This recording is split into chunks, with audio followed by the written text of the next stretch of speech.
that you're for those of us who are like, I can see the numbers climbing every second here, so we're going to give a few minutes of grace. We actually had over 1,000 people who registered for tonight's event, so I think it's going to be hard to track the questions as they come up, but we'll do our best. I think fortunately these days, I guess there are a lot of common questions that people have. I've attempted to put them all in this PowerPoint presentation in an attempt to make sure the most commonly asked questions are answered. But meantime, we're going to give a few minutes of grace. Our admissions officers can, feel free to continue bantering here. So enjoy. Because we haven't seen each other since yesterday. Yeah, I know. I feel like this is going to be our new normal. Yeah, so feel free, but we're all already at, we have a large number of people still entering every second. I'm seeing the number rolling. Maybe I'll just quickly ask, for those of you who are listening, just curious, I always love asking this question. I'm always tempted to wait a minute or two to ask, but well, maybe I'll start with this. For those of you who are listening, please go into the chat. We're not going to use the Q&A tonight. It's hard to look at two screens at the same time. So please go to the chat, and where it says "to," change it to all panelists and attendees. That way everyone can see your questions as you ask them. So I'll give you like 5 seconds to do that. If you just find the chat, good. Abhishek's done already. That's good. Bunch of people saying done. That's great. This is a good, good obedient crowd. Okay, now the follow-up question to that is, where are you logging in from? I always like to see these answers. Originally from Cameroon, Madagascar, currently New York. That I love. I really want to go to Madagascar. It's like high on my list of places to go. Wow. And then look at the Seoul, San Francisco, New Jersey. I mean, you can't even keep up as it starts rolling. Dallas, Hawaii, Michigan. Wow. I mean, Tanzania, where I've been, that's amazing. New Hampshire, Santiago, Burlington, Vermont, where I was up until last week. So I'm now back in Boston. Hoboken, I'm Wayne. Bogota, okay, another one that's very high on the list. Romania, wow. Wow. NYC, Haifa, Israel, now in North Carolina. Turkey, okay, but in Atlanta. Melbourne, what time is it in Melbourne, Mitchell? Santiago, Chile. Wow. Tokyo. I mean, if we ask this question again in 5 minutes, we're going to get another rolling list, but it's unreal. Chicago, 9:30 a.m. in Melbourne right now. Thanks for making us part of your morning. New Delhi, unreal, great. Thanks to everyone for joining us. Still going Saudi Arabia, okay, great. Fantastic. 2:30 a.m. Thanks for joining us, Aziz. Kiev, where I've been to Kiev, Yana. I was there in 1996. Just do the math. It's amazing. This is great. I'm still seeing the number of attendees climb, and we're gonna obviously, not everyone can make it because the time zones and other commitments. But we're certainly I actually will be recording. I think we're recording this. We're recording this, so we'll edit out all of our banter before we send it out to everyone, and then we'll send a link to anyone who can't be here. Although those who can't be here are not hearing me tell them that the link will be sent. But inevitably, someone will join in like 10 minutes and say, "Hey, I missed the beginning. Is this being recorded?" So that's one where the people on the chat can say, "Hey, this is indeed being recorded. You will get a recording in the next couple of days." Okay, what time is it? 7:35? 7:35. I say we go for it. Okay. So thank you to all of you for joining yet another session of our MBA kickoff, your Dream MBA. Oh, did I just lose my screen? Okay. So yeah, thanks to everyone for joining your Dream MBA. I don't know, has anyone, I lost my chat. Has anyone been here for other events in this series? Let's see all of them. Well, okay. Yes. All of them. Okay. That's great. Okay. All of them. Fantastic. Very helpful. Glad, Brendan. Okay. Wow. This is great, guys. Well, thanks for joining us yet again. And a huge thanks to our admissions panel for being here tonight. These are many well-known names in the world of admissions, and many people who are by now old friends of this series. And I think we'll do proper introductions in a second, but I think one of the things that I always note and that I always like about this series is that everyone is very casual and friendly, and it disabuses people the notion that there's a smoky room in the admissions world, because there isn't one, and no one is trying to find that moment where you color out of the lines and they kick you out of the pool. They're genuinely nice people who are eager to get to know you. So for those of you who joined the banter beforehand, because we were live about 15 minutes ago, you can see how casual and freewheeling everyone is. We talked about Amanda's new dog, and Bruce was briefly unaware that he wasn't muted, and those are just human things that people do. So casual group, feel free to get comfortable, ask any questions you want. So as I said, this is the last piece of our series, and we are very fortunate to have Amanda Carlson from Columbia Business School, Bruce DelMonico from the Yale School of Management, Dawna Clarke, our newcomer here, but certainly I've known Dawna for almost 20 years at this point. Dawna personally admitted me to Darden in 2001. And Dawna Levenson from MIT, who is across town from me. So she's in Cambridge, I believe. I'm in Newton, Massachusetts. Oh, I'm in Newton, Massachusetts. Really? Well, Really? we'll have to talk about this later on so we can figure out if we're walking by each other's houses one day. Okay, I thought you were in Cambridge. I don't know why. I guess that's for work there. And then Kate, is that you across the way there, Dawna? No, okay. Should I stop riffing? No more humor? Okay. Kate Smith in Chicago, or in Evanston, I suppose, with the fantastic background behind her. She's advanced in the game of Zoom, where she's using the digital background because, as we know, the campus we were talking about earlier, the campus is closed. So thank you to everyone for joining us for another informative session. I know that these sessions are really great for all applicants, and we're very fortunate to have over 1,000 people signed up for tonight's session. That's just bonkers. So thanks so much to everyone for joining us. Yeah, I guess without further ado, let's jump in. Like I said to everyone earlier, we're going to be recording this. You'll be receiving an email in the next few days. We're not going to be using the Q&A feature during this, just the chat. So a lot of you guys have figured out how to use the chat. Please change your chat to all panelists and attendees. That way we can see your questions as they come up. I'm going to do a series of questions beforehand. We'll see how long it takes us. And be patient if your questions are not answered right away. And let's, I guess, get to it. So here are a few questions that have come up from applicants these days. And am I like underneath the camera here? So I guess probably the biggest question on many people's minds is, how is your program going to be delivered next year? Will you be starting on time?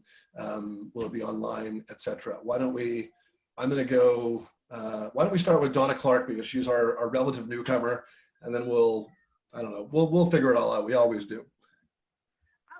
Okay, thanks, Jeremy. And it's so great to see you again. Like Jeremy said, we've known each other since he was an applicant to Darden, and one of my favorite students when he was at Darden. So I'm just delighted to be participating and seeing you again.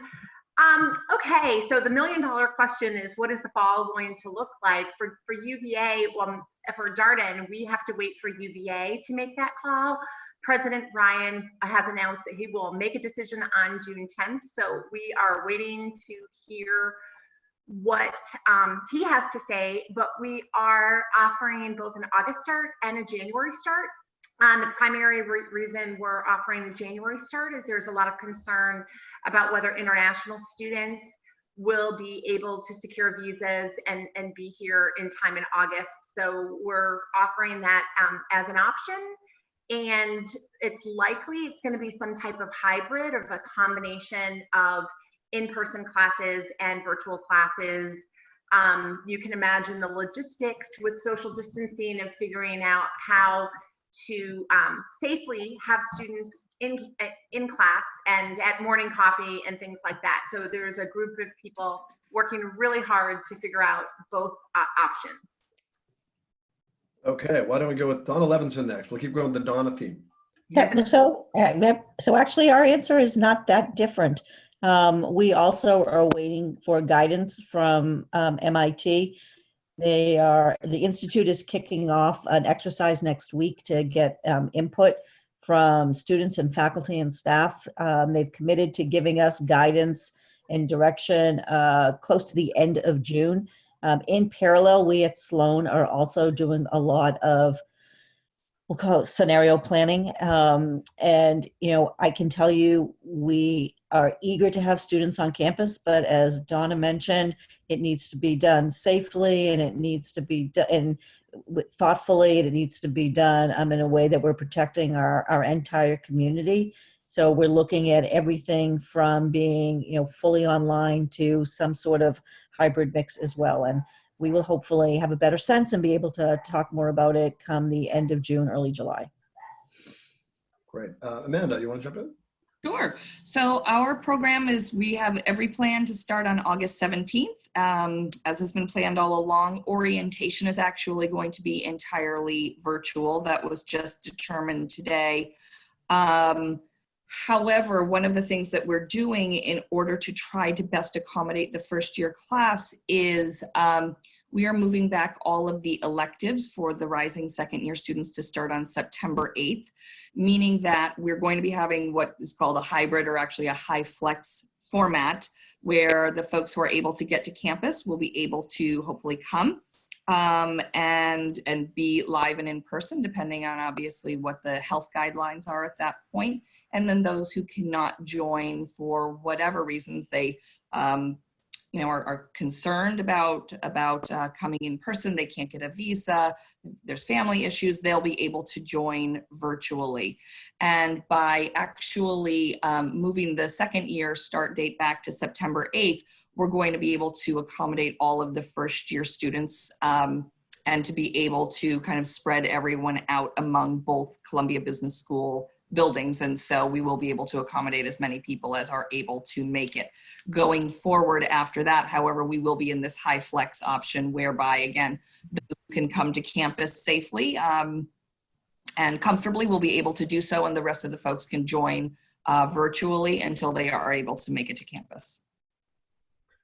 Kate from Kellogg. Yes, we are, I think, fortunate in that we're on a quarter system, which means we start a little bit later than most of the schools. So our fall start of the fall quarter is September 21st. So that affords us a little extra time between now and as the state of Illinois has announced the phase sort of return to phasing.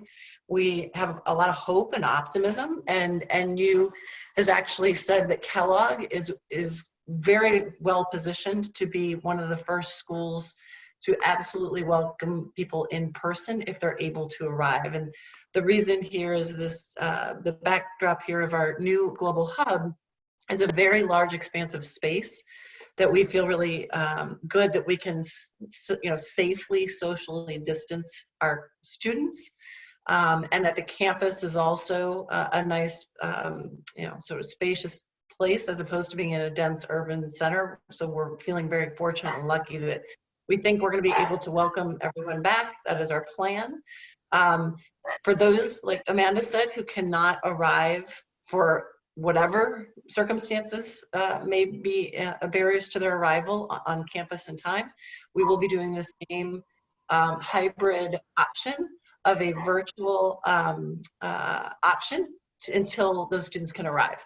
And for our international students who are concerned about visa and travel, we're also hopeful that because of the quarter system, if they can, start the fall quarter virtually, if that is necessary, and for anyone, they can then ideally, be here for the winter quarter, starting the first week of January. So we feel like we're well positioned to welcome all of our students with you know, the plans in accordance of safety is the #1 concern and priority. And so that will guide where we go from here as we see the return to open progress for the state of Illinois.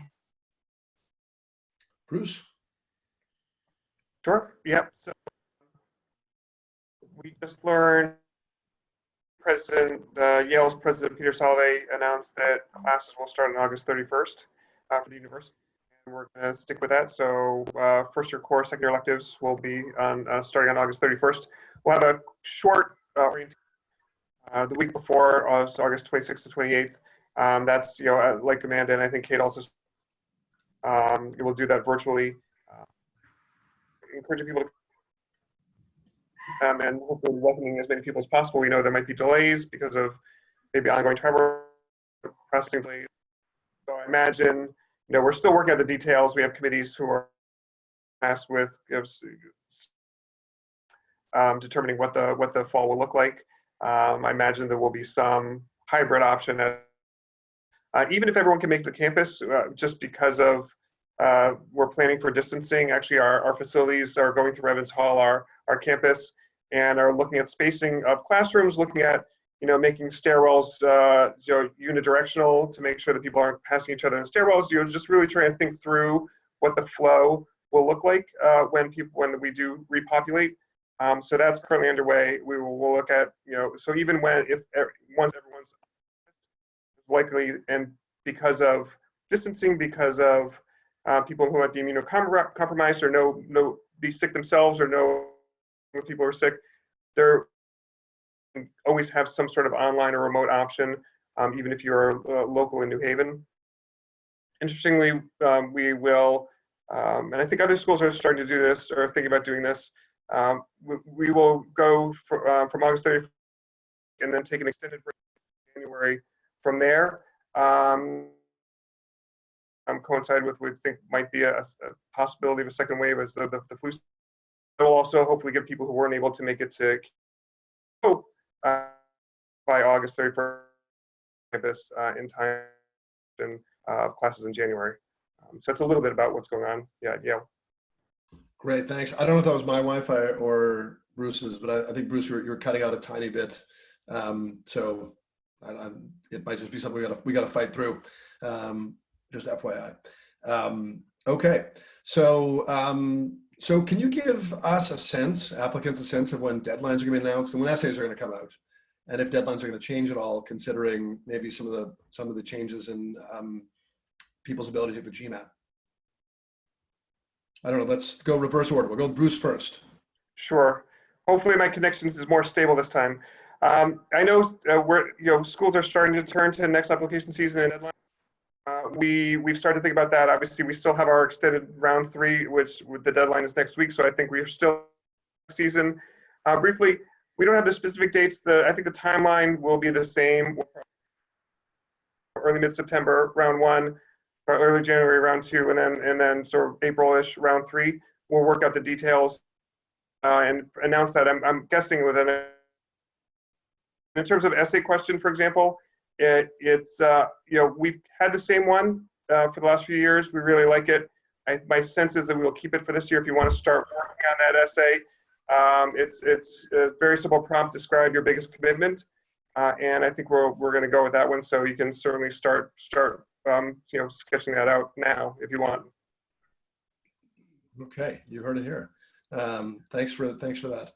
So just in case anyone, Bruce, that was better quality this time in terms of your Wi-Fi, but just in case anyone, I think some basically saying it's going to be a pretty similar cycle. You have deadlines and the same essay prompt. I think Kate goes next if we're going reverse order. That's a lot for you to keep track of, Jared. It's impressive. We're similar. We're going to maintain really what our application components and essays are now. We're planning to keep them consistent for the next cycle. We really have been happy with what we learned from our applicants, and so we're planning to announce our new deadlines and release and have the application go up in mid-June, so you can watch for that then, and to have similar deadline timing that we typically do with the first round in September, the second round the beginning of January, and the third round in April. Okay, Amanda. Oh, Amanda, do you want to go next? I think you're still muted. There you go. Right. So our application, we've planned to make that live on June 5th. The early decision and January intake deadlines are going to be on October 2nd, and the regular decision August intake deadline is going to be Wednesday, January 6th. So you know exactly what it is. Right now, we're still working on the application. I don't foresee much changing. There may be one slight tweak to whether it's a short answer, but SA1, SA2, those going to be the same, absolutely. And I just don't foresee really much changing, including the recommendations. Okay, Dawna L. Yeah, so all very similar. We don't anticipate significant changes at all to our application. While our dates aren't set, they'll be in the same general timeframe they've been in the past, which is the very beginning of October, mid-January, and then sometime in April. To be honest, we probably won't be publishing dates or even launching our new application till sometime in July. Our extended round 3 deadline doesn't end until June 15th. So. Okay, Dawna C. Sure, thanks. We are going live with our new application on June 5th as well. So interesting that Amanda's go live date and ours are the same. We are just about done with the application for next year. We really changed a lot last year, and we were happy with the changes. We went with a series of short answer questions that were intended to get to know people really holistically and have a little more emphasis on leadership. And we were really happy with the essays. So we're not changing the essays. We are adding one new optional essay. And the deadlines will be really similar. Early action in early September, round 1 in early October, round 2 in January, and round 3 in April. Okay. Okay. I'm trying to put a positive spin on this, but I can't. So many applicants have complained about the online GMAT. I'm sorry about that. Do you anticipate, any sort of flexibility going into next year? Maybe a little bonus question here. What would you say to someone who just has not been able to take the GMAT now and may have wanted to apply in round 1, but maybe, due to dislocation, starting their studying now or whatever it might be? Let's go, I don't know, alphabetically here. So alphabetically according to first name. Amanda Carlson, you're up, I think. Okay, so my first word of advice is don't overthink this, because look, this is the feedback that we've heard. We're hearing it pretty consistently. So don't overthink, whether there's a scoring difference or, whether or not you're able to take it in the online format or whether you're able to take it in person. What our understanding, I believe, from GMAC is that they're starting to open up test centers. We actually kind of meet with them bi-weekly at this point, the folks, some representatives from GMAC, to get a kind of a handle of where test centers are opening, what options are available. I know at Columbia, as an example, we take the executive assessment, which is being offered in some parts of the world right now where the GMAT is not. So there certainly are other options, but kind of don't overthink it and do the very best you can with the circumstances as they exist at this point. And don't forget, this is in some ways a very long application season. And so I know that people may want to get their application in right away, but if you feel that you really would prefer to start and take that GMAT online, I'm sorry, not online and in person, you can always wait. It's not a big deal in terms of kind of from our end, the acceptance rates per, I would imagine, per round at other schools and as per rolling admissions at Columbia. If you get an application in by February, you're still in very good shape where there are plenty of spaces available in the class. So don't overthink. Bruce, anything to add on that? Not a ton. I think that was, Amanda, as usual, is a great answer. One thing I would say, I don't know if there's whether we will still require the GMAT or the GRE. I know schools in this cycle have sort of and have done some different things in terms of accepting different tests or playing around with the timing. And I think we still do find that the tests in conjunction with the other elements of the application do have some predictability. So we do, I would anticipate we're going to stick would just echo Amanda's point that, be patient.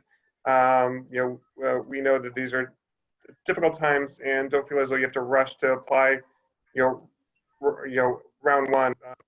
Two is our largest round. It's when most people apply. So don't feel like you have to be sort of the first one in the door if you're not ready and you need a little extra time to get the testing in place.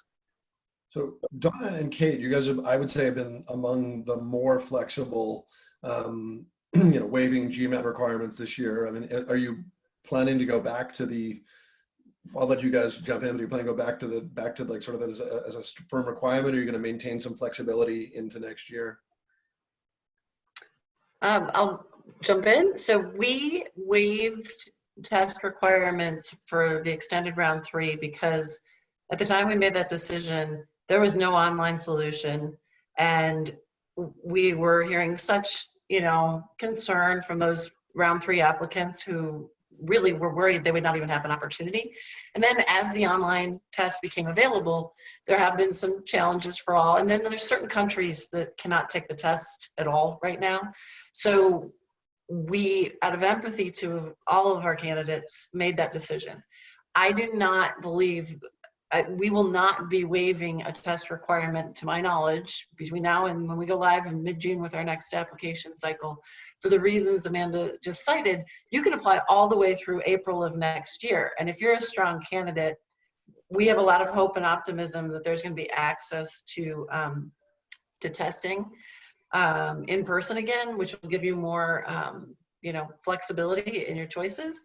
But we will accept the online scores and the virtual scores if you want to submit them now. So it's really, I think, to the point made earlier, like apply when you're ready and you feel good and confident about what you're submitting, and don't stress about the round 1 versus round 2 or 3 dynamics, because a great student or candidate will get into all of these schools in any round they apply if they're a great candidate for those schools. So that's the piece for you to focus on, is putting your best application forward. At Darden, yeah, sure. We extended the round 3 deadline as well. And similar to what Kate just said, at the time that we made the decision to offer flexibility, the online option for the GMAT and GRE had not been announced yet. So what we did for round 3 is allow people to submit SAT or ACT scores as a solution. We wanted to offer flexibility and compassion because we knew applicants who are applying late in the season were in a bind.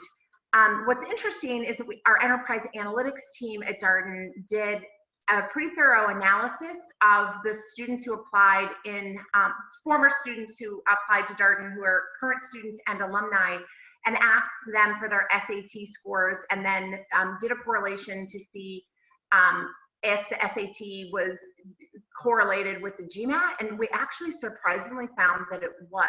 So we are in the process, we most likely will be offering some flexibility next year.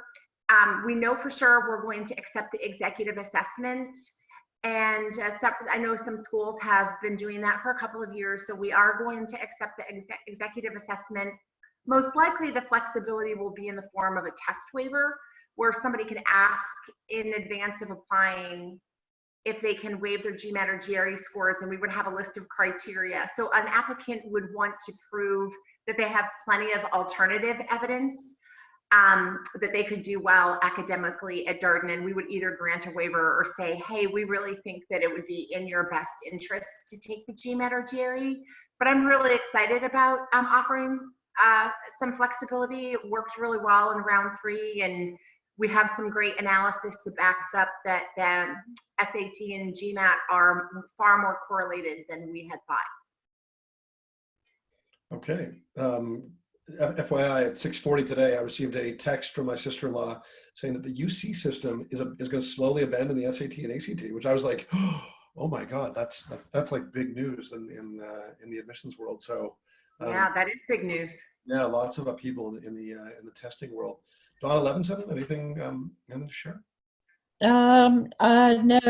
So for us this year, what we have done in our extended round 3 is we are reviewing applications without a test score. And then to the extent that someone makes it through and we want to admit them, we're actually giving a conditional admit and they're required to actually take an exam prior to being able to matriculate. And I think we'll continue to monitor the situation, and perhaps early next year, if there continues to be challenges, we may do something similar, but I don't see us waiving it. Dawna, in terms of giving people a conditional admit, are there different scores for different people, or does everyone have the same? No. We have the same. Okay. No. Great. Okay. Any other major changes that you see going forward? Not everyone has to answer this, I suppose, if we don't have any big changes, but has COVID changed your admissions process going into the coming year? I'll take that. So one thing that has changed a bit. So in round one, we traveled for interviews. So for us, an interview is a required next step in the process. It's done by a core group of people on our team. In round one, we traveled the globe. We invited people to campus. By the time we got to round two, neither one of those things were possible. So we did Skype interviews from the comfort of our homes.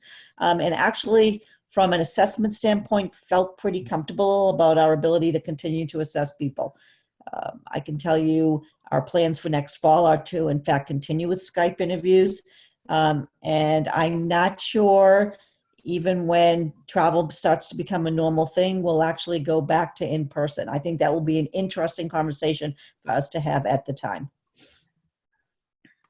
I can add the same for us, where we'll be interviewing via Zoom or Skype solutions online.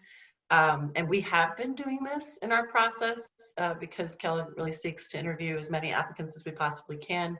And so we've had some years of experience with it already. And to Dawna's point, you can have a really good dynamic and engaging interview via one-to-one functionality in these formats. And rest assured, like, you really do come through very similar to how you might in person. Obviously, it's a little bit different, but what we care about is what ideas you're sharing with us, right? So that's the same for us. And I think we're all going to be faced with virtual engagement needs until travel restrictions are lifted. So you can expect, I think the other changes will be our visit experiences will primarily be virtual in the fall. So engaging with students or alumni or virtual tours on campus. So, I think all of us are standing up virtual class visits and other solutions on our websites. So come check out our websites so that you can get to experience campus in a way that unfortunately is not in person right now, but helps you kind of bridge that gap. And what's happening tonight that you were commenting on is the upside of all this is so many more people can get exposure than used to be able to in that regard. So there's a little silver lining there that it's sort of allowing everybody access to these virtual solutions. Great. Anyone else care to? And the only change that we've really made is that instead of having alumni conduct the interviews, we're actually at Columbia having members of the admissions committee conduct interviews for both the full-time and the executive MBA program. Normally, we would have alumni conduct the interviews for the full-time programs, but just kind of given the change of kind of what's going on in the landscape right now, we wanted to have members of our team be able to do that, and also to be able to communicate kind of real time what we know is going on at the school. This is Dawna C, and I would say for one of the changes that we are anticipating for this year is a record number of requests for deferrals. And so we're currently over enrolled and did that intentionally so that we could accommodate deferral requests to next year. So that's one change that we're navigating currently. Okay. Bruce, anything extra to add? No, I think that, just reiterating some of the things you're doing, I think, virtual campus visits, probably do all interviews virtually. And I think that's probably the biggest change. Yeah, look, we're using Zoom more often. I'm using it more often personally with my family is scattered, but also with our clients. I'm never going back. I love it. I'm barely using the phone anymore. It's great to see people face to face, as long as they're comfortable with it, and occasionally not going to worry too much about my kids jumping in as you all know they've done in the past. So, okay, great. And I guess maybe we should, that's the elephant in the room here. So we're, a whole bunch of people are already asking about deferrals. That might be my next question. Okay, it's not quite, but deferrals, I mean, to the extent that you can share any information on them, how you're treating deferrals.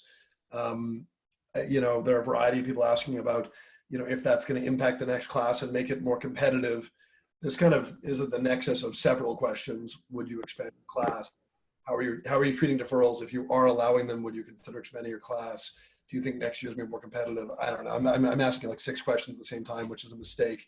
But share what's going on with deferrals as a start. Maybe I'll follow up after. I'll try and think of another fun, creative way. We'll go alphabetical order according to the institution, which means, but should it be the parent institution or the school? I don't know. Like University of Virginia, I mean, Darden goes first, but UVA, I guess technically would be later on. We'll go with the MBA. We'll see if I can think of it quickly here.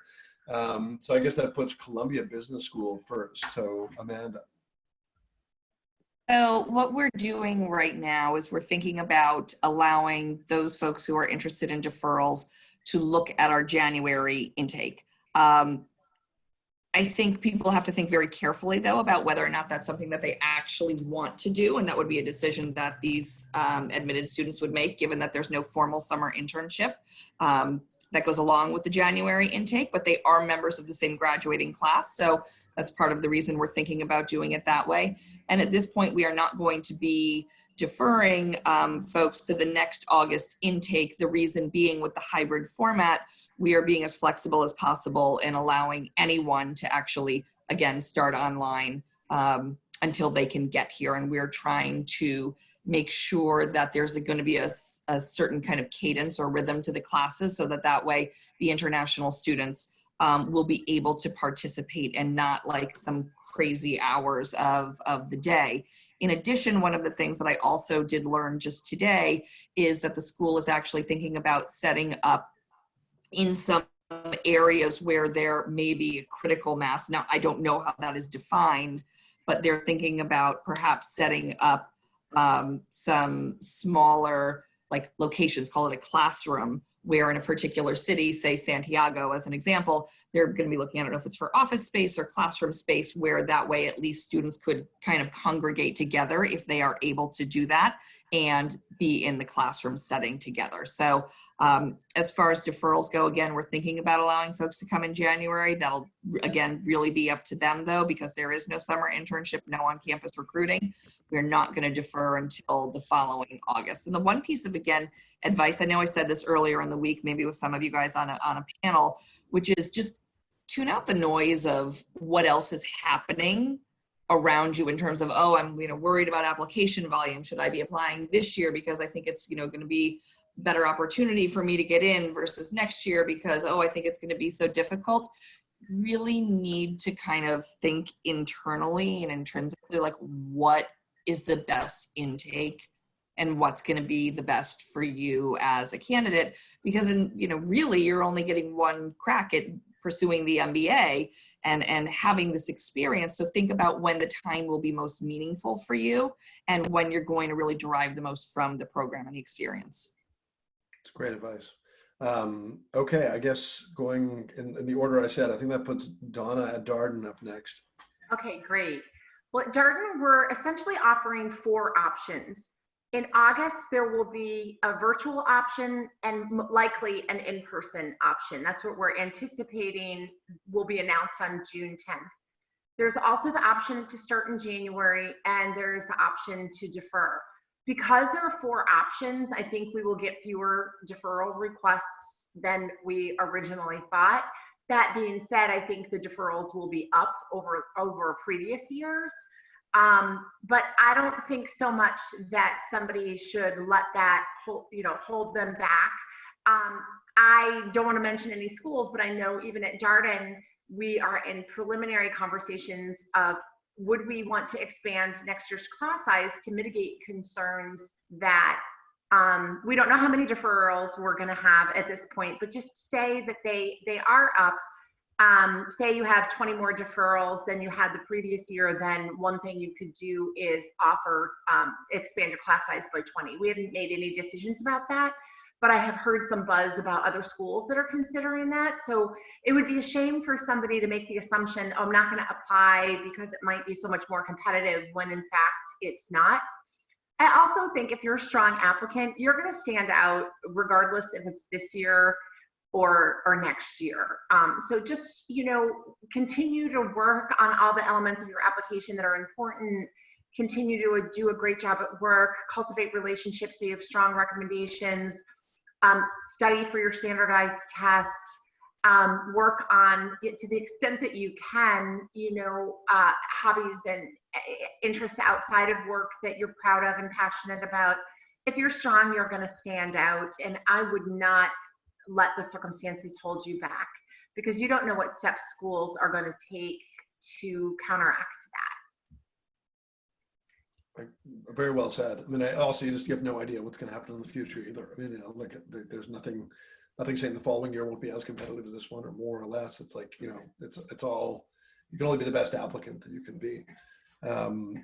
Anyway, I don't want to be putting words in Dawna Clarke's mouth, but I agree, and I'm adding. Okay, I think that takes us to Kate at Kellogg. I like these alliterations here. So we are going to consider deferral requests on a case-by-case basis, which is what we've always done. We do not anticipate a liberal deferral into next year at all. I think one of the reasons we're anticipating fewer deferral requests, one of the things Kellogg has always prided ourselves on is being innovative and adaptive. And we quickly pivoted a few weeks ago, and were able to incorporate a curricular requirement for summer either internship or work experience that will allow any student in any circumstance to meet the curricular requirement, which is a really positive benefit for our international students should they not be able to arrive on time in the fall start. So having that virtual start option and the guarantee of the CPT opportunity for next summer's internships, we think is going to really mitigate how many deferral requests we would have seen. And because, as I mentioned, that quarter start process that we have, they can start the first week of January at the beginning of their second quarter, if they're able to, you know, hopefully we're able to all travel and have visas opening up and travel restrictions opening up by then.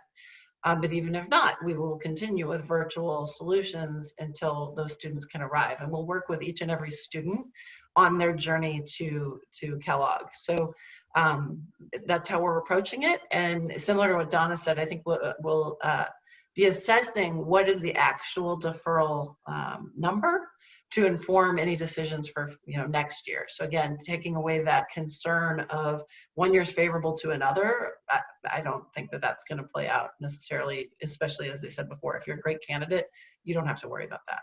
I think alphabetically Bruce goes next. I mean, I know I'm going School of Management relative to Sloan. That's where I'm going there, just in case anyone's scoring this at home. I was not expecting that, I have to admit. Okay. Yale is, What happened to the Yale part? yeah, I don't know. I'm like, School of Management, Yale, I suppose. We'll go with that. well, you guys could critique. We can talk after. You know, okay. Go ahead. Keeping us guessing. Yeah, exactly. So I could say our deferral policy this year is not dramatically different than it has been in past years. So we've always granted deferrals in case of military or medical emergency, or just emergency general, something that's sort of unexpected and out of your control. And that is included if you processing issues. Usually it's a very small number each year, sometimes none in any particular year. This year, obviously, it could be more significant. But what we're saying is, as I said before, we're starting on August 31st. We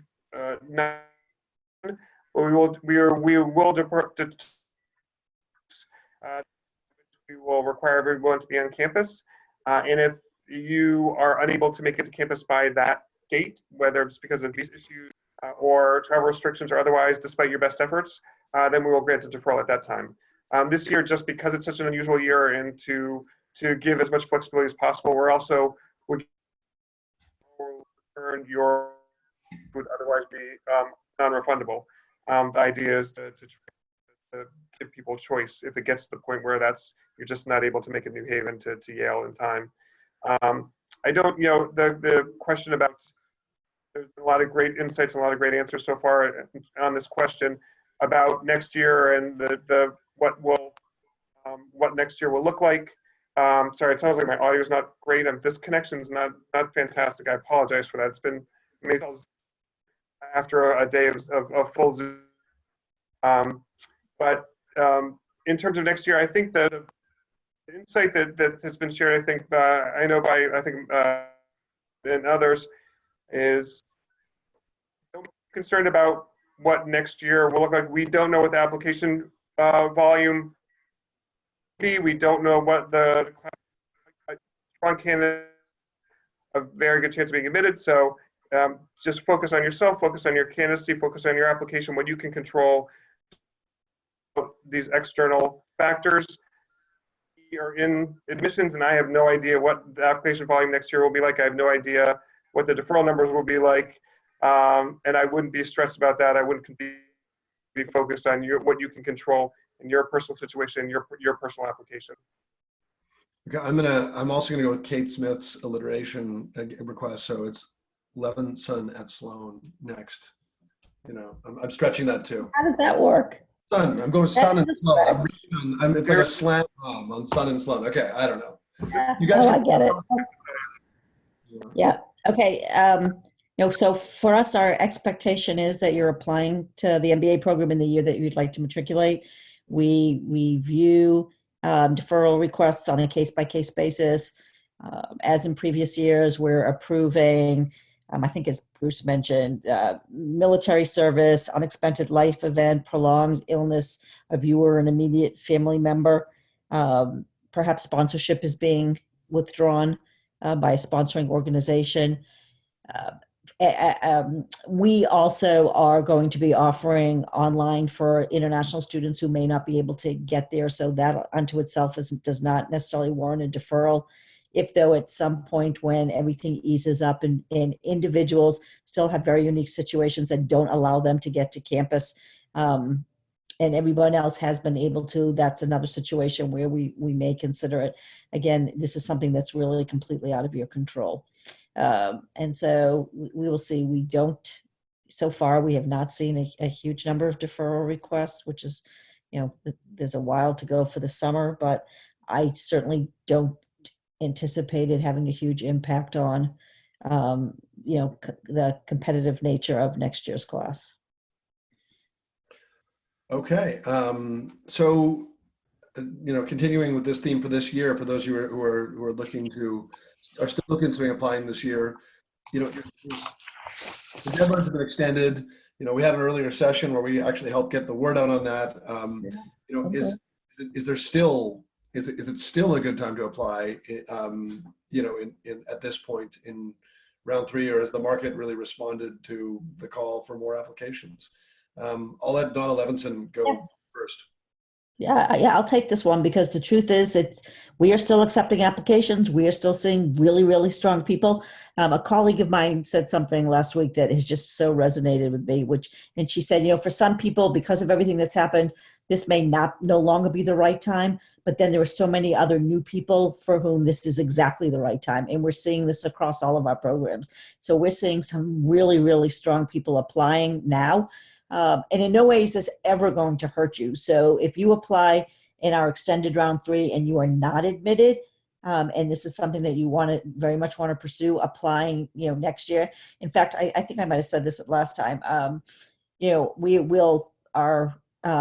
will certainly not hold that against you in any way, shape, or form. And as in years past, we always look favorably upon people who reapply because we know that demonstrates their desire to be with us. So keep on applying. Great. One of my favorite quotes, I think I said this last time too, Rod Garcia, a rejection is not a life sentence. There's an opportunity to reapply. So Bruce. Yeah, I would echo everything Dawna said. We're just about a week out from our round 3 extended, our last deadline on, so there's still time. There's been a lot of interest. But I think something that everyone has said, which I think is very true, is stress about what round should I apply in. Strong applicants have a great chance of being admitted any round. We have rounds for a reason. It's not as though we only admit from one round and not another. And actually we model to make sure that the same quality candidate has the same chance of being admitted regardless of what your round is. We know with the round, definitely have models built to be able to sort of equalize across the rounds. So don't worry about applying earlier or later and having that disadvantage you in any advantage or disadvantage you in any regard. And again, I would definitely echo what Dawna said about reapplicants. If you want to start this fall, apply now. If you start this fall, you don't get in this year, you can reapply. There's no stigma. There's no negative view. I think Kate maybe has said in the past even that they actually look positive for someone who has applied in the past, continued interest. And we actually give, if you are applying or not successful, we will give you feedback over the summer. On for that reapplication. So you can think about that first application as maybe a test run if you're not successful. Business school in the fall. So that's wonderful. So it's definitely not too late, and there are still lots of opportunities. Okay. Kate, anything to add? No, I think that just briefly, completely agree with the points that Dawna and Bruce just made, and the idea of applying when you're ready, and this idea of if you wanted, circumstances are changing for everyone in real time right now. So one of the other conversation topics I did want to touch on was if you've lost your job, we're going to be evaluating you based on the prior experience you've had, and we're all very understanding of the time that we are in, and that is not going to be viewed negatively. So that, I believe, has spurred some to consider applying now, and others to wonder and worry, should I apply because I'm currently not employed? So I think don't let that hold you back if you're affected because of the economic situation. I mean, we're upwards now, I think, of 36 million unemployed in the US. So we're going to be looking at the collective experience and background that you bring. And this COVID moment, you can shine a little spotlight on how you're handling it and how you're pivoting at this moment.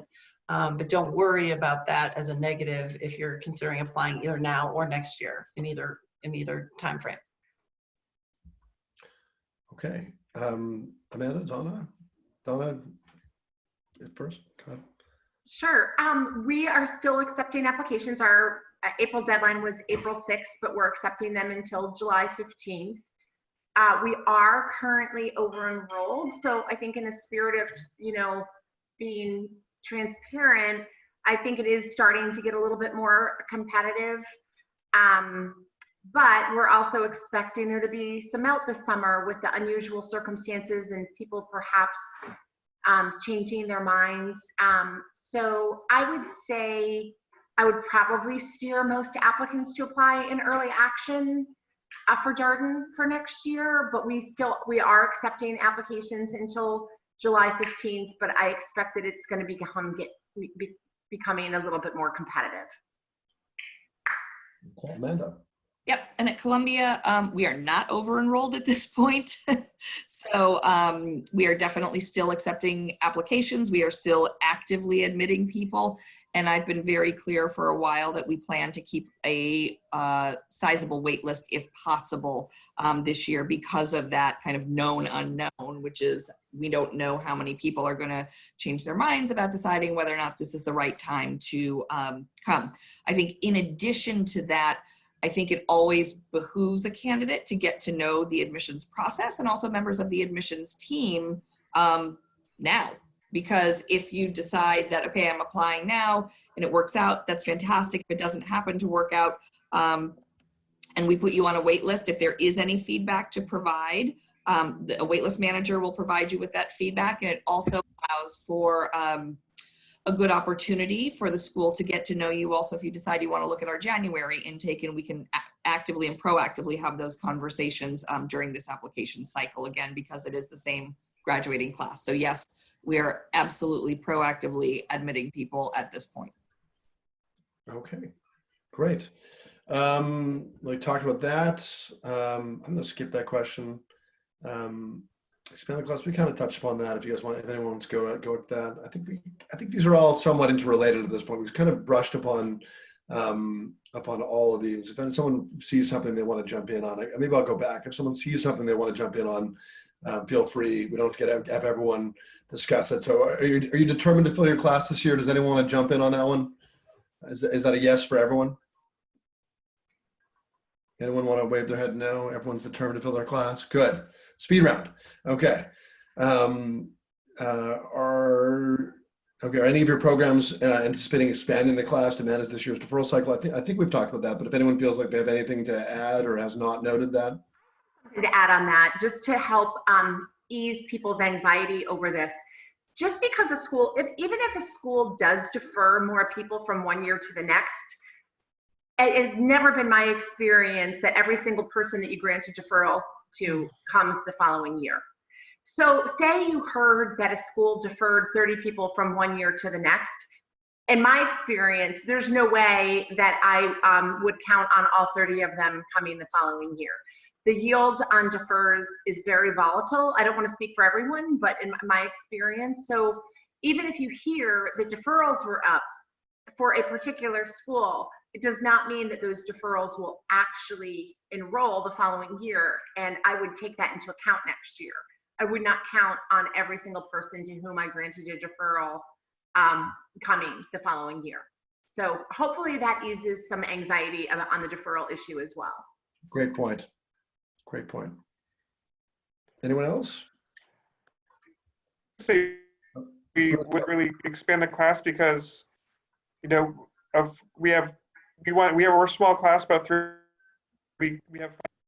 We want to keep that size. They're partly space constraints, but partly philosophical guidance. So I don't expand greatly. We'd have to see what the next year obviously looks like and what the deferral situation looks like. But I don't anticipate making in terms of class size. I think it's Dawna again. Kate used a phrase earlier in one of her responses that really resonated with me. And she said at Kellogg, they quickly pivoted. I think that there's a lot of pivoting going on right now, probably in the world in general, but certainly in business school admissions. We'll find out, you know, that a student can't do an abridged internship and qualify for CPT. So several schools have made the internship a requirement so that international students can qualify for CPT. I think we're all navigating this and coming up with creative solutions. And it's so fascinating to see colleagues from other schools and find that, you know, the creative solutions they're coming up with. But I'm very confident that schools are going to navigate this in a way so that it's not disproportionately competitive next year. And what those solutions are, I can't tell you right now, but to use Kate's term, there's just a lot of pivoting going on. And I think oftentimes with the applicant's best interest at heart. Okay. Let's keep going. I'm gonna B schools can be countercyclical. Are you increasing your capacity to review files next year? I guess that's a long way of it's a sneaky way of saying, are you anticipating more applications next year? But if anyone wants to jump in, you're free not to, but if you want to jump in, go for it. I'll pass on your behalf. What has been your biggest, I think we've talked about this in terms of interviews, but if anyone wants to add anything, what's been your biggest learning from COVID as an admissions office or possibly as an institution? If anyone wants to add anything. I'll jump in. I don't want to monopolize, but I think that other panelists already addressed this. I think it's forced us to learn ways to engage applicants in a new way. Traditionally, we spend a lot of time and energy and money traveling and meeting people face to face, and this has forced, I know, me and our admissions team to engage technology at a whole different level very rapidly. And it's been, I think, really gratifying to see how effective it is. You know, I'm learning to love Zoom and these types of events. And I don't think, I think the future of how we engage applicants will change forever. From my perspective, I don't see us going back to doing as much in-person travel as we did before. I think we're learning that you can have these great interviews via Zoom and one-on-one counseling sessions with applicants via Zoom. My guess is some kind of hybrid will be the best mix, but I have really learned a lot about how to maximize technology and in a way that will be helpful not just with navigating COVID, but beyond COVID. I'll add, Jerry, what has been so phenomenal is to see what we value in our Kellogg community and our students and our alumni, and how they have just rallied to support one another in what is a very tumultuous and turbulent moment for everyone. And everybody's, being affected in different ways, whether the health of someone, a loved one, or themselves is affected, to disruptions in, internships and, everything, right? So those disruptions have primarily just been converted to virtual internships. But what I've seen happen is students supporting each other. Our Career Management Center reached out to alumni. We've had over 110 new job postings in 1 week for our current students as a result of just saying, hey, this is a moment in time that is unlike any other. And seeing the quick and hyper engaged community come together to support one another while we are all apart physically is just so rewarding to see how the community is so interested in rising everyone up together through the challenges that each person is facing. So this conversion to a virtual world and the tools and technologies we're all having to adopt, but the health, like our Kellogg human side of it, has been really just so positive to see come to bear. And I'm sure that's happening at everybody's schools too. I mean, it's just been awesome. Okay. I've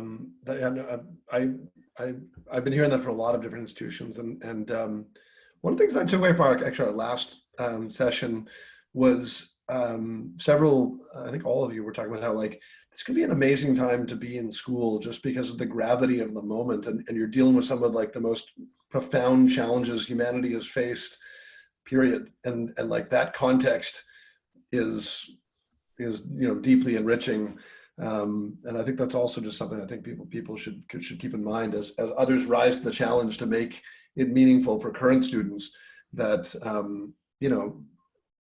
that the actual curriculum, the actual experience and discussion is going to be informed by by remarkable challenges facing humanity, and that can't be said of all classes. The context is incredible.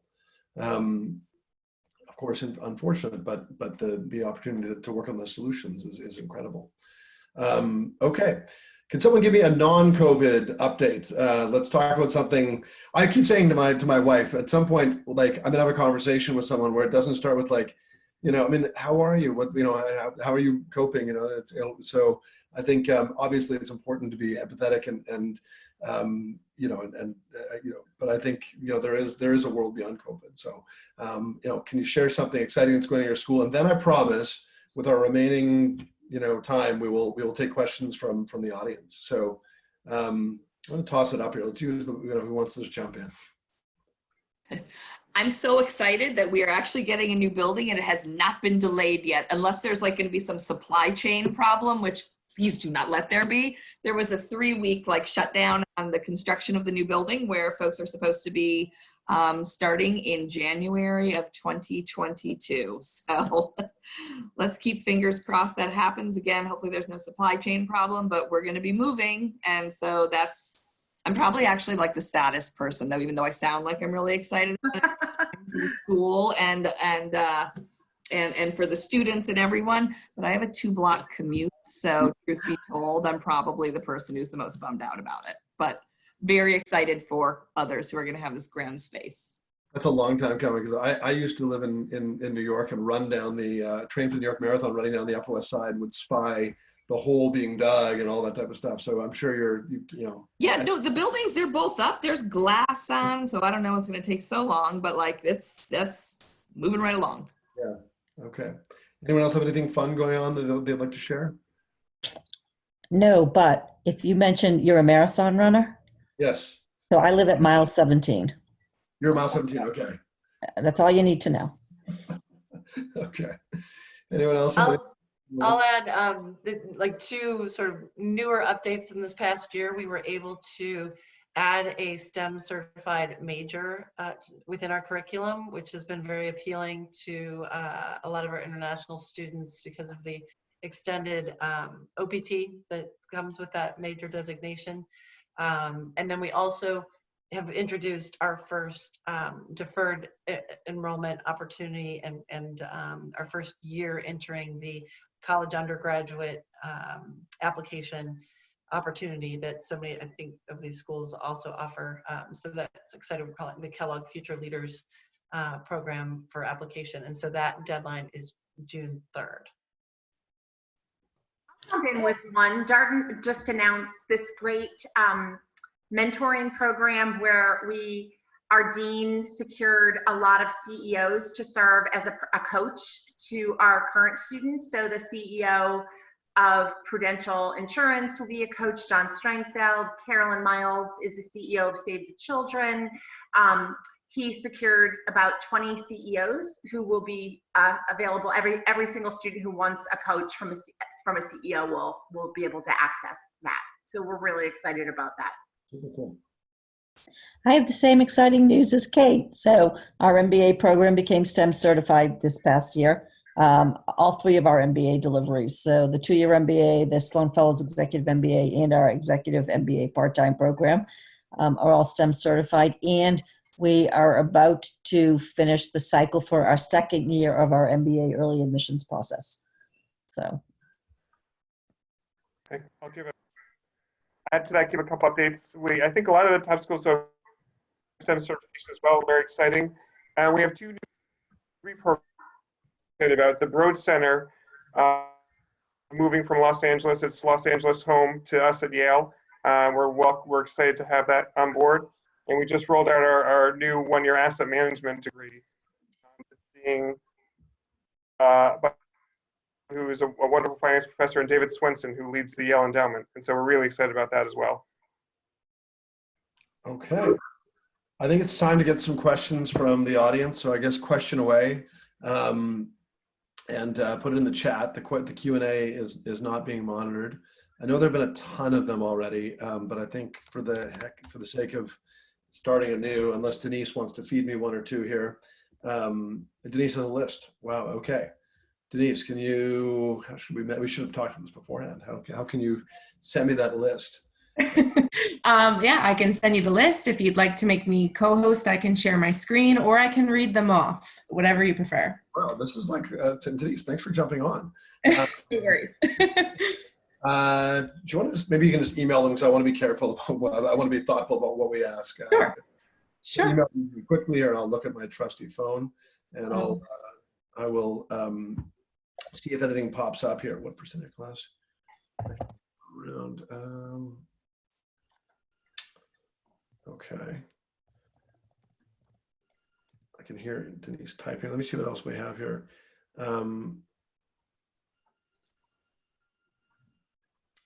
Just sent it, so you should see it shortly. Okay. All right, I'll take a look. And everyone take a break, get some water, you know. Let's see here. Okay, chat questions. Okay. All right, so question number 2. I'm planning to take the GRE instead of the GMAT this month, so I'm more comfortable with the exam's online limitations relative to the GMAT. Will those exams be treated equally? And I think we can all say it at the same time. Yes, yeah, I mean, that's one I used to ask over the years to this crew, because for a while the GRE was the new kid on the block. But you know, I mean, Bruce, what percentage of students at Yale are now opting for the GRE? Because you guys always have one of the highest percentages. Yeah, I'm trying to remember the current number. It's usually around a quarter. It might even be a little bit north of that now. But it's a pretty significant chunk, and we've always, again, like I think everyone else, we've always treated them exactly the same, and the admissions rates are the same for both. So yeah, we're very comfortable with both exams. You know, there was a question in here about the STEM certification. I mean, my awareness of that is that if you get a STEM certification, it entitles you to preferable immigration status. So maybe someone wants to jump in and add what that preferable immigration status is. Dawna, I think. Yep. Yep. So first of all, someone on the chat was asking what STEM stands for. So STEM is science, technology, engineering, and math. And STEM certification is an acknowledgement that your program has, a significant number of these elements in it from in terms of how advantageous it is for international students. It allows you to extend your OPT from 1 year to 3. However, just with any, OPT, you need to be actually working in a STEM job function too. So you can't graduate from a STEM MBA and be a foreign language teacher. That would not allow you to have that certification. The two things have to be met. Okay. Let's see here as I scroll.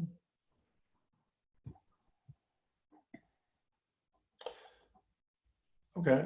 See if anyone wants to jump in. I mean, are you anticipating any changes in your financial aid options for 2020 or 2021? Based on some of the changes that we've seen in the economy.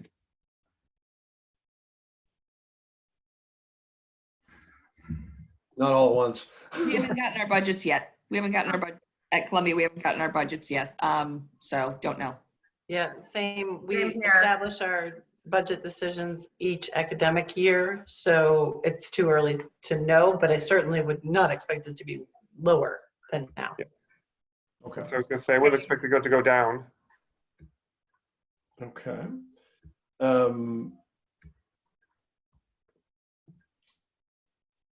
Okay. Also, similar questions. Someone just asked online, is anyone anticipating changes in tuition this year? Is that, or in being affected, I suppose, by the current situation, or otherwise? We had already, I don't know about other schools, we had already announced an increase in tuition earlier in the year. It's a tuition freeze for the upcoming year, just and to try to provide some relief for incoming students and returning students. We're currently evaluating tuition as a result of the moment in time, so we'll be announcing our tuitions very, very soon, I believe. We are similar to Bruce. We had initially announced an increase. We are now rolling it back. So 2021 will be the same tuition as 1920. Same at Darden, it's under consideration right now.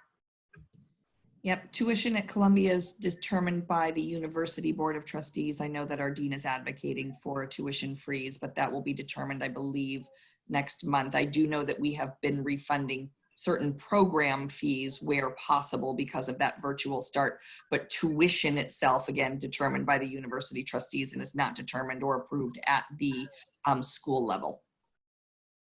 Okay.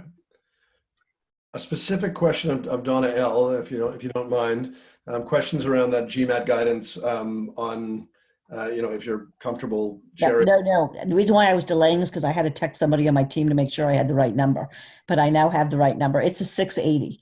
So you apply without a Gmat score, we will give you a conditional admit with a requirement to achieve a 680 or better before matriculation. Okay.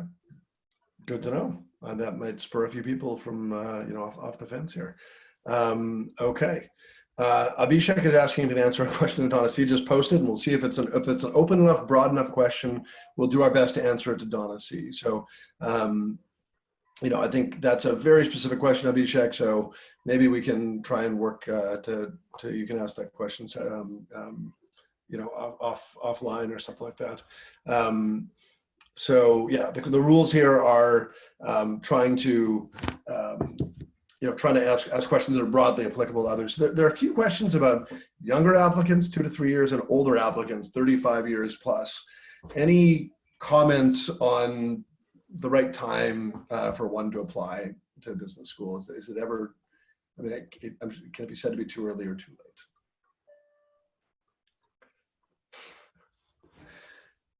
Don't apologize, Abhishek. That's okay. Does anyone want to jump in? I mean, is there a point at which you're like, okay, I think it's time for you to be pushing to an executive MBA, or is there, maybe look next year? I'm happy to start. I can say that our general approach is, it's the same question applies to everybody. Why do you want an MBA and why now? And the answer might be different depending on where you are in your career, whether it's just a couple years out or whether it's 10 or more years out. That answer, regardless of where you are in your career, personal, and where we can be swayed by any number of circumstances behind wanting to get the MBA. So we don't. It's not a one-size to the particular applicant.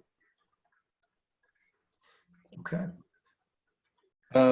So someone at PL, I think, asked I think is a fun question. When you pick up a file, how do you read it? Is it just a stream of documents and you go through, just in order, or do you jump around? And are you most excited to read a resume first? Anyone? This is a toss-up. If anyone would like to jump in on this one, feel free. Jump in. Typically, by the time I get a file, it has been read by 2 to 3 people. So I usually start, there's different categories with their notes and impressions about academics and work experience and the essay and the interview and extracurricular and leadership and things like that. So I typically start with reading the synopsis of what the various readers have said before I dive into the application itself. Okay. Anyone else? Different approaches? I forgot to put our Q&A. Yeah, I think it depends on whether we're in the admissions committee, and like Dawna, then a number of people would have reviewed the application file before it's gotten to me. But if I happen to be looking at a file that no one else has looked at for the first time, I usually like to look at our third essay, which is who's a leader you admire and why, just because I feel like we get so many fun answers in there. It's just like a nice place to start. So that's what I look at first if it's just me looking at something all by myself, not in committee where time is a factor. Anyone else have anything to add in that regard? Yeah, for me, it's I'm usually, the first time I look at a file is I'm getting ready to interview somebody, and I really love our interview essay. I usually start with that. Our interview essay is a reminder of our mission statement, and asks people and how important diversity is in our community. And we ask people to describe a situation or a time when they contributed to preserving or increasing the diversity in an organization or a group. And I really like that question. Okay. Anyone else want to add anything? Okay. I mean, I think Max asked a question. Oh, sorry. I apologize, Max. Emily asked a question. I'm going to rephrase it a little bit. Is there any weeding out at all? Is there any are there any filters you have on this application, or are you, are you reading every application you get?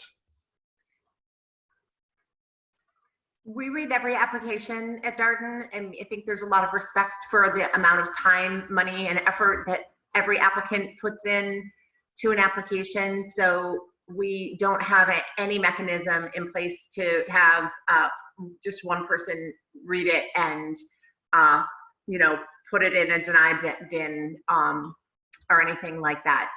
I think we feel that every applicant deserves the right to be read and have a couple of opinions. So we personally, we don't weed out.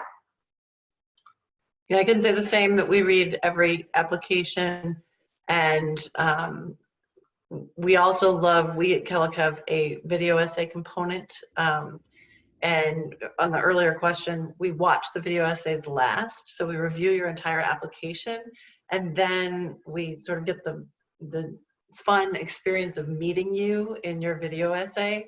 And it's really fun to see who the person is and the answers that they share in the video essays after you've read all of the written essays and written components that you've submitted.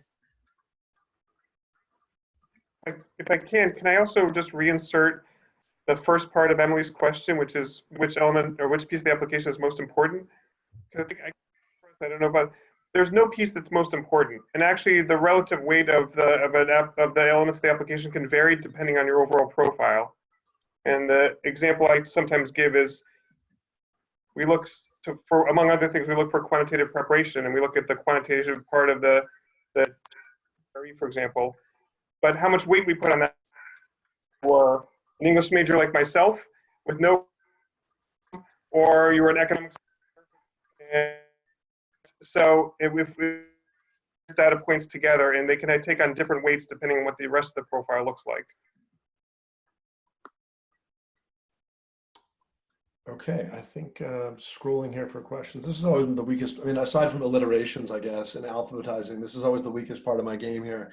Is quickly scrolling for questions and trying to find the good ones. Jeremy, answer Stella's question. She's got a good one. We're going to put you on the spot now. You know what? You should be the moderator with me. Curious here, Jeremy, what we should read. Oh, this is about me personally. Yes. Okay, wow. Okay, so Stella's turning the table. She should be the moderator. What was your reason for pursuing an MBA, and how has it benefited you in your career post-MBA?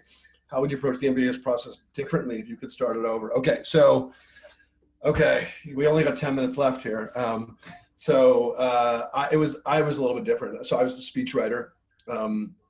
And I come from a fairly entrepreneurial family, but took my own path. And I really wanted to get my MBA because I wanted something that was foundational in general management.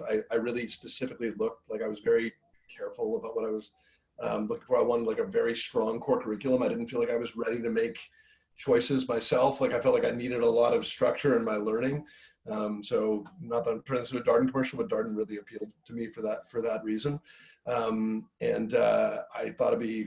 I thought I was a good like case person. There were a lot of reasons that I thought Darden was the right school for me.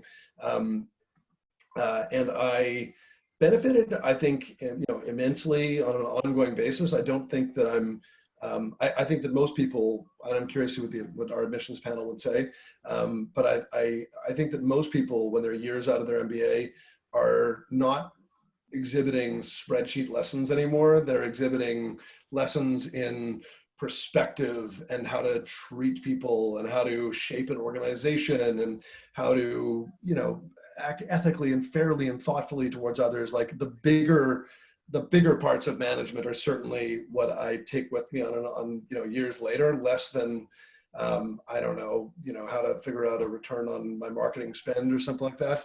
Those are kind of the minor things. How would you have approached the MBA process differently if you could start it over? There's the real answer, and there's a bigger answer. So for me, the real answer is I'm like Bruce. I was actually a very strong student, but I didn't do a lot of quant before I went to school. So I probably would have taken my pre-MBA quant a little more seriously. I didn't understand much about Excel, and I kind of got my butt kicked for the first 6 months of school because I really didn't understand that Excel was like a language unto itself, and found myself really struggling to keep up with Excel. So that's my be proficient in Excel before you go to school. And the joke that I would make is that I was our class graduation speaker at Darden, and I joked at the time that my only regret is that it wasn't a 3-year experience because I enjoyed it so thoroughly that I would have happily done another year. Maybe I should have done a dual degree in law or something like that, so I could have stuck around just so I could stick around. I didn't want to be a lawyer, but would have stuck around. So that's my answer. I thank you for turning the tables on me, both Amanda and was it Stella? Okay. Okay. Oh, look at the pooch, guys. That's great. We have one. So I heard, I think it's Amanda has a new puppy. We have one coming on. No. Oh no. That's what we're talking about. Okay. Oh, Dawna was talking about new puppy. I'm sorry. Okay, I'll show you the new puppy. Okay, Dawna's got a new puppy.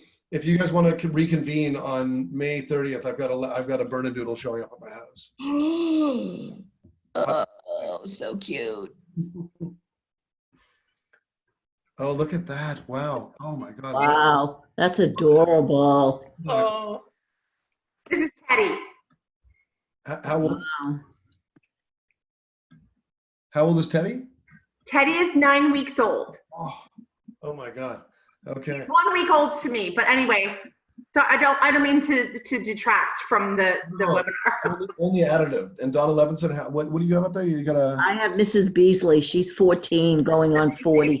That's awesome. what kind of dog is that? Is that a sheepdog? It's hard No, to she's a Tibetan Terrier who's really suffered tremendously during this experience and has not been able to be groomed. Oh, no. Okay. Very Very cute. unfortunate for her. Okay. Okay. Well, I know Amanda's a dog lover as well. Lots of dog lovers here on this on this chat. Okay. I mean, I think everyone's been so generous with their time, and we have a few minutes left. I want to give you guys the opportunity just to wrap each of you to give a chance to give each of you a chance to wrap it up. But I do want to say before people start logging off, just how appreciative I am of all of you for sharing your time and being so generous. You know, like I said, we had 1,000 people registered for today. I think we peaked at about 275 in attendance. And we'll have, you know, obviously send out this to other people, but it's a great number of people are going to benefit from the advice you're sharing, and the questions are going to keep rolling. I also do want to say one other thing, which is in the context of the moment, obviously I do wish everyone who's attending the best of health and safety and happiness, and that's obviously what's most important in this world, an important thing to say, I think, before people start logging off. So with that, I want to give everyone the last word, and then we'll let everyone go off and have your dinners and spend time with your families, which is really important. But thanks again to everyone. So I don't know, let's go with Bruce to start. Sure, happy to kick it off.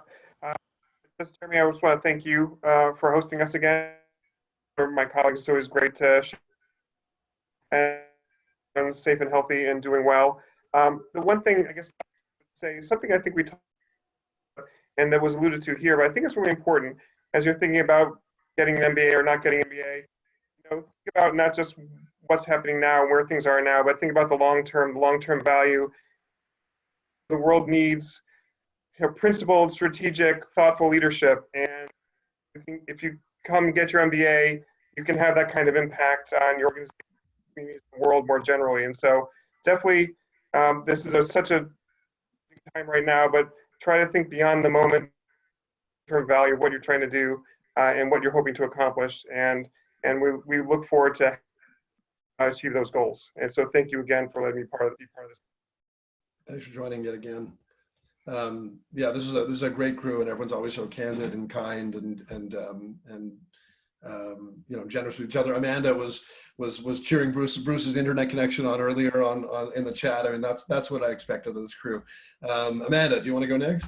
Sure. I mean, it's very similar, I think, to what Bruce had to say, is thinking about the long-term return on your investment. The world does need you right now. We need these kind of like hopeful optimists who are going to actually come and really also be trained. And there's no better time, I think, than right now to think about an MBA, because we're going to have to innovate, and we're going to have to, you know, do better, create more jobs to help, you know, to help kind of figure out how to keep each other healthy, safe, together, connected.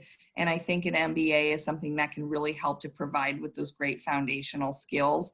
And I think thinking about that kind of like hopeful optimism, you know, I think one other quality that people should just really think about is that quality of being kind of resilient and also flexible in terms of, you know, life is not going to be linear in terms of kind of achievement or how things are working out for you.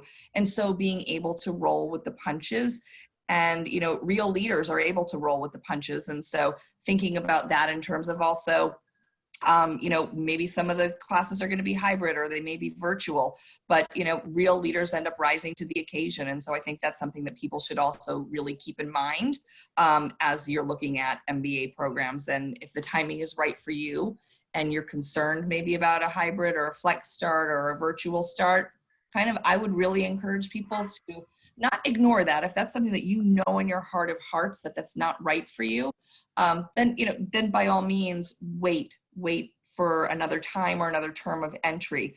But I think if you think the timing is right for you at this moment, then don't let any of that kind of less than ideal circumstance in your mind like set you back. So just go out and go to achieve your goals and let us help. Great. Kate, some final words, final thoughts? Well, both Amanda and Bruce just shared great advice. So I definitely second everything that they just shared. The other thing that I would say is, you know, I was a little surprised when we learned that some of the summer internships that were offered, actually quite a few firms, in light of the fact that they had to convert the summer internship this summer to a virtual internship, immediately extended an offer for full-time employment. Wow. And I think we were all like, wow. And I think that that is a signal of the employers who value our graduates across these great schools here tonight are probably going to look very favorably on what kind of risk taker and like who you are, that you chose to enter and pursue your MBA now, because they are going to need the leaders that Bruce, you know, and Amanda just touched on, very much so in the years, the months and years ahead. So I think that our schools are going to continue to be a very strong, attractive place for them to recruit exceptional talent, and that is something I think is really interesting if you make that leap now, if it is the right time for you, because the right time for you is the most important thing, I think, in what Amanda just said in terms of do it when it's right for you. But think about that, what that says about, you know, your appetite to embrace this opportunity now and to go in now, so that when you come out, you're actually helping drive what the world needs when you're graduating. Fantastic. That's a really wonderful point. Thanks for sharing that. Dawna C. Oh, you're. Yeah, there we go. The dog was barking. I would say, I'm going to say something I said on a panel earlier this week, and a couple of the panelists have heard already, but I think it helps candidates put them at ease a little bit. And that is, it can be, we realize it can be really daunting when people are embarking on the application process, but keep in mind, by the time you sit down and work on your application, so much of the hard work is already done. Many people have really excelled in college in one way or the other, or established careers, or pivoted from one career to another if something wasn't working out, and have established strong relationships with recommenders, and you know, are in the process of studying for the exam. You know, it's great to work with a firm like Jeremy's to help people, to get some help crystallizing what you want to convey. But a lot of the hard work is already done, and you're just documenting it by the time you apply. I also wanted to amplify something that Dawna Levenson said earlier when we were asked what part of the application we start with, and she talked about an essay that she loves. I think so many of us, you know, we interact with each other a lot, and I've heard so many people talk about the passion they have for compiling a class and reading applications. And so just keep in mind, as much as you as an applicant are interested in a school or a sequence of schools, we're also really interested in getting to know you, and that's why we do what we do. I mean, there's an essay question at Darden that it just asks people to introduce themselves to their study group, and people say all kinds of things, but I love that the essay, as simple as it is. So, you know, we're as interested in you as you are in us, and just wishing you the very best of luck, and try to be really excited about the next chapter that you're about to embark upon.